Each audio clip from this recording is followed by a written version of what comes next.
Ayan po mga kabida, isang magandang oras po sa lahat at welcome po sa aking channel. Ito po, magbigay lang po tayo ng reaction po mga kabida, dito ho sa inilabas po ngayon na official statement po ng National Unity Party.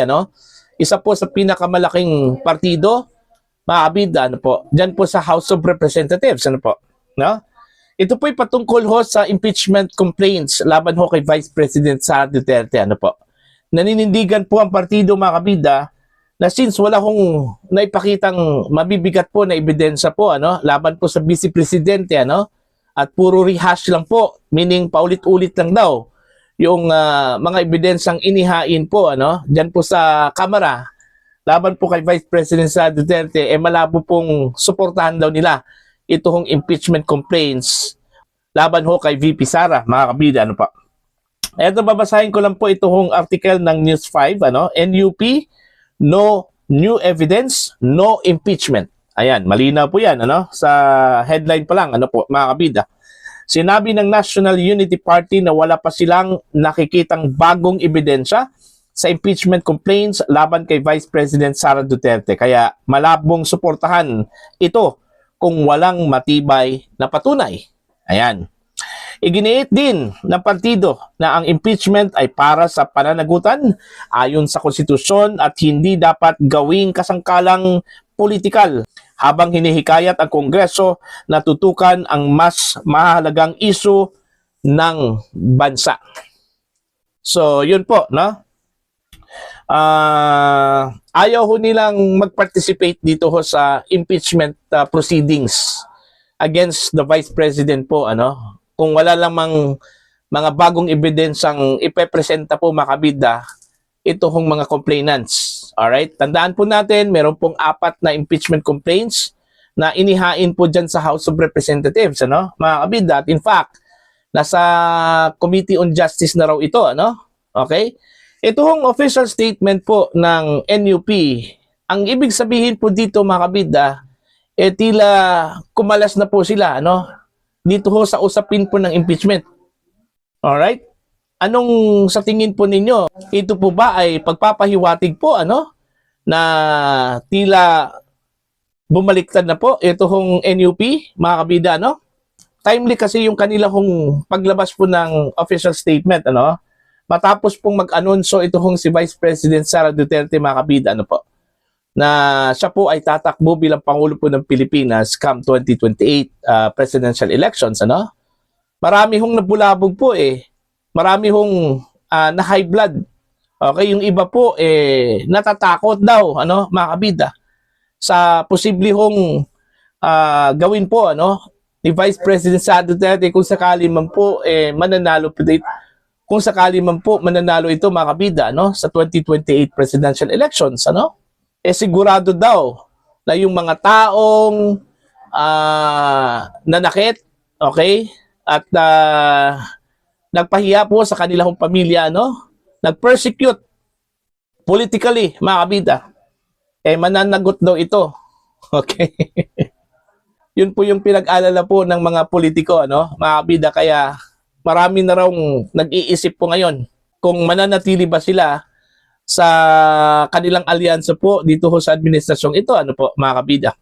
Isa po sa mga indikasyon daw, mga kabida, kung bakit tila nag-aalangan na raw ito hong mga kongresista, lalong-lalo na po dyan po sa House of Representatives, dahil dito sa mabagal po na pag-usad ng impeachment complaints against the Vice President, yung palang pagkuha po ng 1/3 votes o signatures, mga kabida, mula sa mga mababatas, nahihirapan daw itong mga pro-impeachment solons, mga kabida.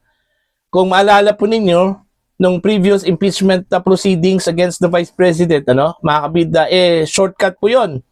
Hindi na po dumaan yun, mga kabida, sa Committee on Justice, Okay? Dahil automatic yung ginawa po nila dahil nakuha po nila yung magic numbers, alright, ng House, kung saan po ay kailangan na pong idiretso ito, mga kabida, sa Senado.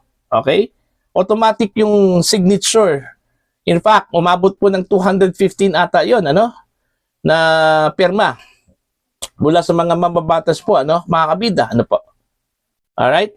Pero ngayon, wala na po yun. Okay? Nahihirapan na raw ito kong mga pro-impeachment solons o congressmen para isulong ito kong magkalap po ng pirma o signature, ano, mga kabida. Ay ang nangyari, dumaan po sa proseso yon. Ngayon, ano, dumaan po sa Committee on Justice. Kasi hindi po nila ma-master itong 130 na numero, ano, dyan po sa House of Representatives, mga kabida, ano po. Because, nag-aalangan na raw itong mga mambabatas na suportahan itong impeachment complaint against the Vice President.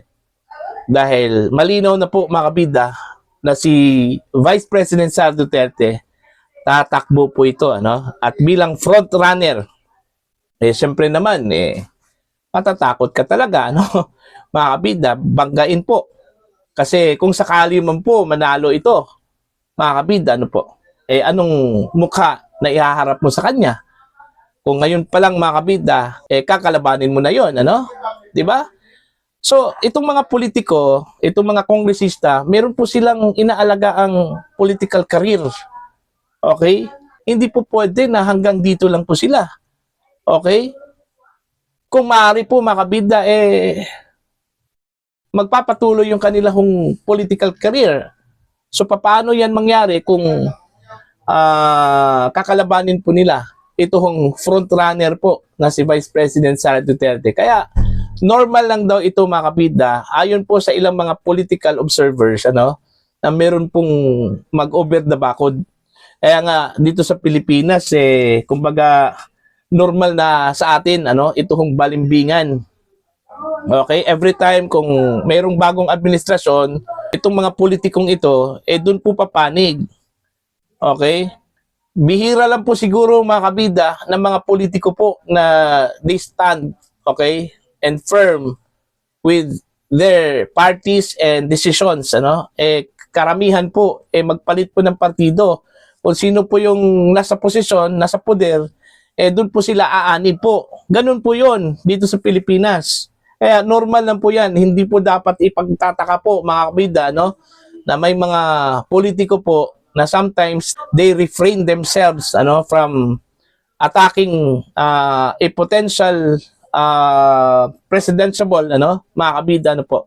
Dahil baka naman po, mananalo yan, mga kabida, wala ka talagang panama, ano? Alright? Now, ang tanong po dito, ilan pa ba kayang mga partido dyan po sa House of Representatives na gagaya ho dito sa National Unity Party, ano? Meron man diyang Nationalista Party, Liberal Party, ano? Nationalist People's Coalition, ano po, mga kabida. Pero itong Lakas CMD, malabo po yun. Kasi partido po yan ni dating House Speaker Martin Romualdez. At syempre naman, as expected, pro-impeachment talaga yan, ano? Mga kabida. Okay, ewan ko lang po sa ilang mga miyembro dyan, ano? Baka naman po may mga nag-iisip na po. Okay, ngayon. Kung sasama ba sila doon ho sa kanilang partido o hihiwalay sila, mga kabida, sa kanilang partido, ano? Pero malinaw po ngayon, itong ginawa po ng National Unity Party, naglabas po sila ng official statement po, ano, mga kabida, kung saan po ay nilinaw po nila na kung walang ebidensyang ilalabas po against the Vice President, ay hindi po sila sasama dito ho sa pagsuporta, no, sa impeachment complaint against the Vice President. This is a big message para ho sa ibang mga partido po, ano, at ibang mga kongresista, mga kabida. Okay? Na kung nagawa po ito ng National Unity Party, pwede ding gawin ng ibang mga partido. Yan po sa House of Representatives. So, abangan po natin ang susunod na kabanata. Baka naman po, paggising po natin kinaumagahan po, iba na po, mga kabida, ang sitwasyon. Di ba? Ganun lang po yun, So far, ang majority ngayon, mga kabida, ito hong mga kaalyado po ni Pangulong Ferdinand Bongbong Marcos dyan po sa House. Pero sabi po nila, isang tulog lang daw yan Katulad po sa nangyari ho, mga kabida, noong 2016 presidential elections po, ano, kung saan po ay natulog lang po yung mga tao po, mga kabida, no, sa vice presidential race Paggising po nila sa umaga po, wala na.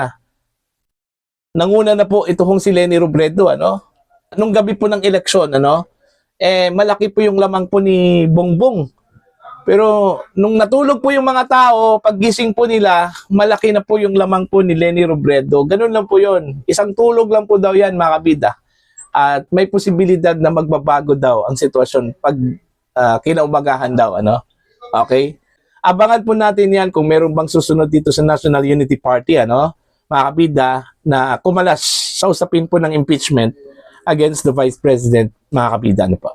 Para ho sa inyong opinion at pananaw, please comment down. Sa mga hindi pa po subscribers, Angel, please subscribe. Just click the subscribe button, click the notification bell, click all para updated po kayo, mga kabida, sa aking mga uploads. Maraming salamat po sa inyo lahat.